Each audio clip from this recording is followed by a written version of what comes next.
막상 진료보고 나오면 아 맞다 그거 물어볼 걸, 아 이것도 말했어야 됐는데 나가신 다음에 다시 문 열고 들어오시는 분들 많거든요. 웬만하면 가시면 여유롭게 보실 수 있고요. 제일 중요한 게 있는데요. 환자분들 중에서는 정말 간단 명료하게 본인이 아픈 부위를 딱 말씀하시는 분도 있고 필요한 걸 요구하시는 분들도 있어요. 이럴 때는 사실 진료 보기가 좀 수월하긴 한데요. 가끔은 빙빙 돌려서 결국엔 어디가 아프신 건지 저도 모르고 환자분도 모르는 경우도 있거든요. 본인이 어디 아파서 왔는데 저한테 비밀이 너무 많아요. 그래서 물어보면 대답을 잘 안 해주세요. 뭐 언제부터 아팠는지 물어봐야 얘기해 주시고 그런 유형도 있으시고요. 이런 약물 부작용이 있고 이런 검사는 이렇게 해서 필요합니다 하면 그런 검사를 왜 하냐고, 그렇게 비싼 걸 왜 하냐, 비싸지 않은데 비싼 걸 왜 하냐, 뭐 사망에 이를 수도 있습니다 동의서 받는데 그런 검사를 왜 하냐 하면서 저한테 좀 화내시는 분들도 있거든요. 가끔은 필요해서 정말 권유해 드리는데 그렇게 이제 약간 저를 못 믿고 불신하고 좀 화내는 그런 환자분들도 간혹 계시긴 합니다.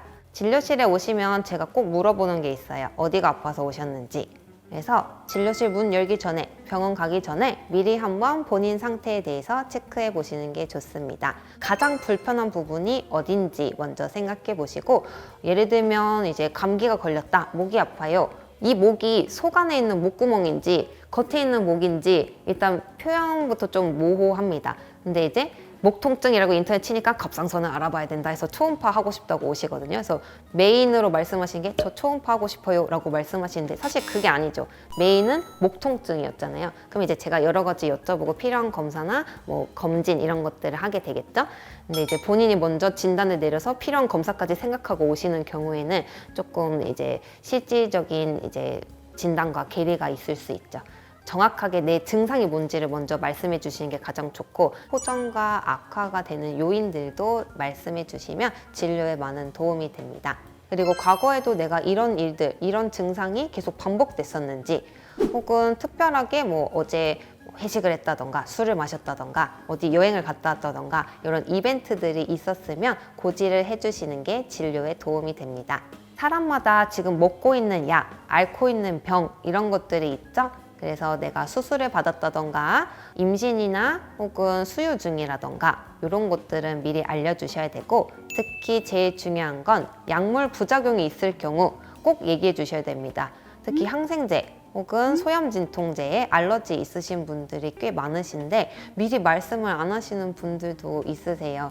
저는 꼭 물어보는 편이긴 한데 가끔 너무 바쁘거나 정신없으면 서로 놓칠 수도 있잖아요. 그래서 그런 부분에 대해서는 미리 꼭 얘기를 해주셔야 됩니다.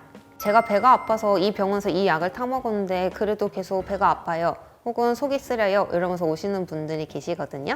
그때는 먹었던 약을 가지고 오시는 게 좋아요. 그러면은 다음 약 처방을 할 때 많이 도움이 되고요. 진료를 볼 때는 저도 사람이기 때문에 저한테 많은 정보를 주시고 제가 이제 뭐 어디 정보 유출하는 사람 아니거든요. 그래서 솔직하게 허심탄회하게 본인의 증상 그리고 본인이 갖고 있는 질병 그런 거에 대해서 알려주시는 게 중요하고요. 그다음에 꼭 필요해서 권유하는 검사들은 믿고 조금 따라주시면 좋아요. 그래서 기본적으로 이제 진료 보는 의사를 좀 믿어주시면 좋겠습니다. 진료실을 떠날 때 질문이 생각나는 분들 많으신가 봐요. 그래서 저는 나가신 다음에 다시 문 열고 들어오시는 분들 많거든요. 내과기 때문에 노인 환자분들이 많으세요. 그래서 자주 까먹으시거든요. 그러면 어머니 다음에 꼭 적어서 가지고 오세요 라고 말씀드려요. 그래서 적는 것만큼 내 기억력을 따라가는 게 없어요. 내가 진료를 봤을 때 어떤 진단을 받았는지도 메모를 해두시는 게 좋습니다. 이제 실컷 설명 딱 드렸는데 그래서 장염이에요? 그래서 뭐 독감이에요? 이렇게 물어보시는 분들이 있거든요. 그래서 이제 진단명이 좀 어렵긴 하죠. 근데 그걸 알아야 내가 뭐 이 병원이 아니더라도 다음 병원 갈 때, 그리고 이제 뭐 몸이 안 좋아져서 뭐 응급실에 가게 되거나 이럴 때 내 진단을, 내가 갖고 있는 질병을 설명할 수가 있거든요. 그래서 진단명은 꼭 숙지하고 계시는 게 좋고, 이름이 너무 어렵다면 적어달라고 하시면 되거든요. 그럼 저는 메모지에 적어드려요. 그래서 그것도 한번 인터넷에 찾아보고 공부해 보시고 이렇게 하는 게 필요합니다. 요즘에 병원 가면 대기 엄청 길던데 맞아요. 언제 가야 좀 바로 받을 수 있을까요? 월요일하고 토요일 오전에 정말 많습니다. 그래서 웬만하면 오후에 가시면 여유롭게 보실 수 있고요. 검사를 하더라도 오후에 하시면 조금 더 설명도 길게 들으실 수 있어요.